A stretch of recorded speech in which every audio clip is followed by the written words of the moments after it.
A man moves fast through a crowded harbor at Joppa, coins pressed into his palm, eyes on the horizon. He is not being chased yet, but he has just paid the fare for a ship to Tarshish, the farthest edge of the known world, sailing the opposite direction of where he was told to go. Past the harbor mouth, the sky begins to change. A breeze turns into something with teeth, and a sea that looked calm an hour ago starts climbing the sides of the ship in walls of black water. This crew has sailed these waters for years and never seen it act like this. I'm beyond the cross, and this is the book of Jonah. 4 short chapters most of us think we already know.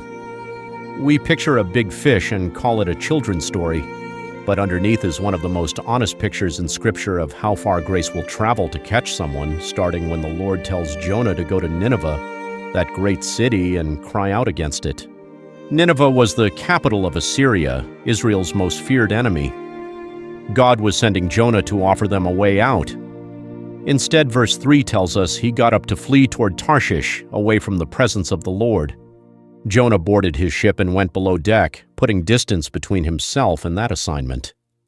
But the Lord hurled a great wind onto the sea, and the storm grew violent enough to threaten to break the ship apart. Every sailor aboard cried out to his own God and threw cargo overboard to stay afloat. Down below, Jonah was stretched out, fast asleep. The captain found him. "How can you sleep? Call on your God. Maybe he will notice us." Jonah chapter 1, verse 6.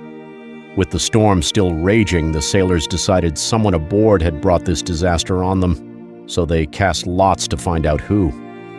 The lot fell on Jonah. Of everyone on that ship, the storm had a name, and it was his. They pressed him. "Who are you? Where are you from? What have you done?" Jonah answered plainly, "I am a Hebrew, and I fear the Lord, the God of heaven, who made the sea and the dry land." Then he told them the rest. He was running from that God. The sailors were terrified because Jonah had already told them he was fleeing the Lord, and the sea kept getting wilder. "What should we do to you?" they asked, "so the sea will quiet down?" Pagan men, asking exactly the right question. Jonah answered them himself, "Pick me up and throw me into the sea, and it will quiet down, because this storm has come because of me." But the sailors tried rowing back to land first, unwilling to give up on him. When rowing could not save them, the sailors prayed, not to their own gods, but to the Lord, asking not to be charged with an innocent man's death. Then they threw Jonah into the sea, and instantly the water went still. These pagan sailors, who had never known this God an hour earlier, were overcome with fear of the Lord. They offered a sacrifice and made vows to him right there on deck. A storm meant to stop one prophet turned an entire crew toward God. Jonah did not drown. The Lord appointed a great fish to swallow him, and he was in its belly 3 days and 3 nights. In the moment he thought running from God would end in the deep, God met him there instead. Inside the fish, Jonah prayed. He remembered crying out in his distress and the Lord answering him. Being cast into the deep, weeds wrapped around him at the roots of the mountains. Even in that darkness, Jonah remembered the Lord, and his prayer rose to heaven. Near the end, he says the line that becomes the hinge of the whole book, "Salvation belongs to the Lord," Jonah chapter 2, verse 9. Then the Lord spoke to the fish, and it vomited Jonah out onto dry land. He was alive, breathing, standing almost exactly where his running had started, except now facing the right direction. The word of the Lord came to Jonah a second time, "Get up, go to Nineveh, and call out the message I give you," Jonah chapter 3, verse 2. This time Jonah went, walking a full day into a vast city and preached, 40 more days, and Nineveh will be overthrown. What happened next stunned Jonah, and it should stun us too.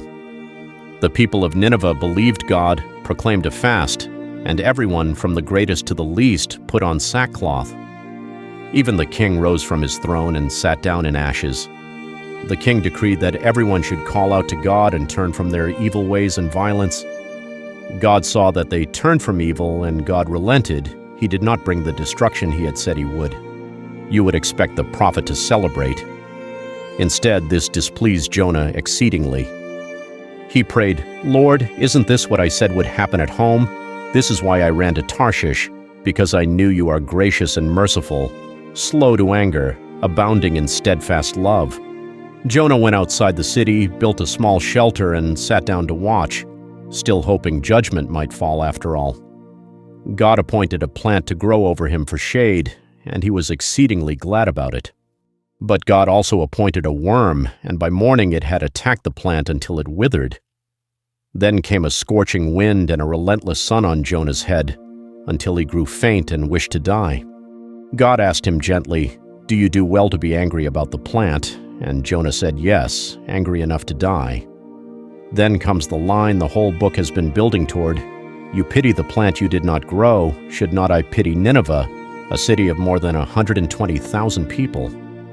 The book ends right there, no resolution. The real question is still open for us. Jonah could outrun a boat, but not the God who chases people with mercy, even the ones we think don't deserve it, even ourselves. That is the good news inside this strange little book. Grace is more relentless than our running. If this stirred something in you, share it and subscribe to Beyond the Cross for more.